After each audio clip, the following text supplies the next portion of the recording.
Halo teman-teman, aku buka email dulu ya. Dari kaifagifari@gmail.com. Namanya Keifi. Langsung aja aku bacain cerita dari Keifi ya. Let's go. Namaku Keifi. Aku sekolah di MTS Negeri kelas 8. Kejadiannya tepat saat bulan Ramadan dan sekolahku mengadakan pesantren kilat selama 7 hari, mulai hari Kamis sore sampai dengan Rabu pagi. Kebetulan malam itu adalah malam Jumat Kliwon. Sore itu masih biasa, tidak ada apapun. Tapi saat menjelang malam, suasananya terasa mencengkam. Malam itu semua tidur sekitar jam 10 malam karena kami tarawih dan tadarus bersama di sekolah. Setelah tadarus, semuanya harus tidur. Tapi tiba-tiba aku terbangun tengah malam karena ingin buang air kecil. Aku membangunkan temanku yang bernama Rara untuk menemaniku ke toilet karena malam yang larut dan toilet berada di belakang pojok sekolah. Aku dan Rara pun bergegas menuju toilet. Saat itu keadaanku sangat mengantuk dan mataku tidak dapat melihat dengan jelas. Saat aku sudah di dalam toilet, dari luar aku mendengar suara nyanyian kidung dan diiringi dengan gamelan.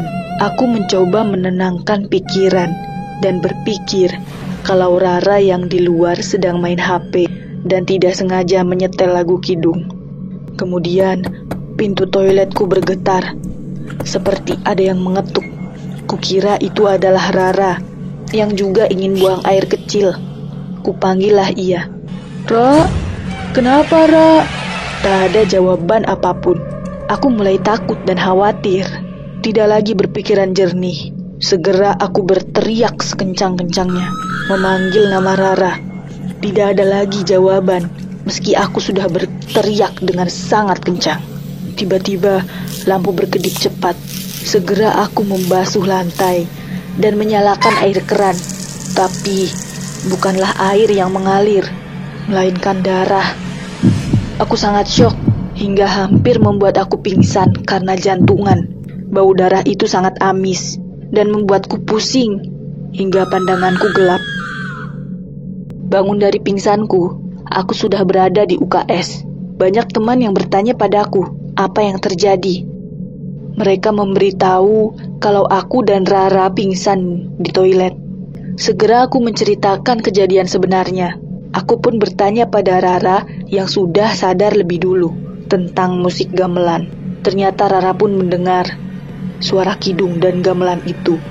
Tapi Rara juga mendengar lolongan anjing 1 kali. Setelah itu, Rara pingsan. Menurut pengakuan temanku, dulu sekolah ini adalah rumah kosong dan agar tidak angker, dibangunlah sekolahan. Itulah cerita dari Keifi. Seru banget ya. Tukeran deh Keifi. Aku mau lihat hantu. Thanks udah kirim email ke aku. Sekian dulu ya guys. Sampai jumpa lagi. Bye. Hai guys. Coba aku buka email ya. Ini dari Nuril Alifah 0385@gmail.com. Aku jadi penasaran isi ceritanya apa. Langsung aja aku baca ya. Let's go. Aku selalu ingin tahu tentang makhluk halus dan hal-hal gaib karena aku penasaran.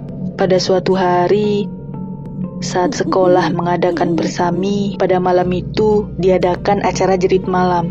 Tidak sengaja, aku melihat perempuan dengan wajah yang menyeramkan. Tampak matanya penuh darah yang mengalir. Saat itu, aku melihat perempuan itu dari arah makam di perempatan sekolahku.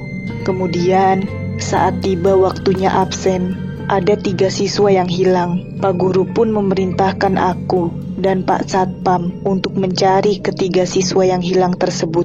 Sampai aku dan Pak Satpam masuk ke hutan belakang sekolah. Kemudian, Pak Guru pun mendapat info bahwa ketiga siswa itu sedang sakit dan terbaring tak sadarkan diri. Dibawalah pulang mereka. Padahal aku melihat mereka sebelumnya dalam keadaan pucat sambil melihat perempuan yang berdarah tadi. Malam itu, saat tidur di dalam tenda, aku bermimpi perempuan berdarah itu mendatangiku. Dia bilang, ketiga siswa tersebut telah bermain jalangkung dengan sembarangan atau tidak sesuai dengan peraturan permainan. Saat ketiga siswa selesai bermain, mereka membuang boneka jalangkung di pohon. Tak hanya itu, sebelum dibuang, mereka membakar boneka jalangkung.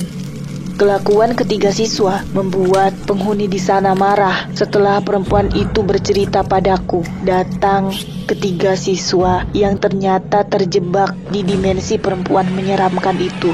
Aku dijebak mereka, tapi untungnya aku bisa terbangun. Setelah aku terbangun, aku melihat ada sosok genderuwo yang sangat besar dan tenda yang tadinya terang sekejap menjadi gelap.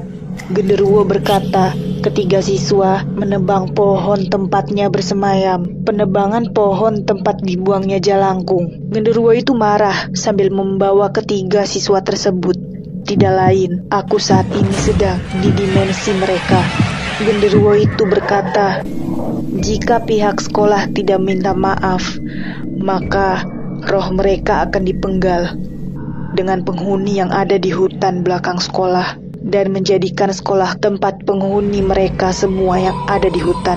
Aku tersadar, ternyata aku memang hanya bermimpi, tapi bukan sekedar mimpi. Tadi, aku baru saja masuk ke dimensi mereka. Keringatku membanjir dingin. Segera, aku menyampaikan kepada pihak sekolah. Dan sesegera mungkin, pihak sekolah meminta maaf. Akhirnya, penghuni hutan pun tenang dan tidak lagi mengganggu siswa yang ada di sekolah. Sekian cerita dari Nuril. Seru ya guys. Thanks ya, udah ngirim email ke aku Nuril. Sampai jumpa lagi teman-teman. Bye.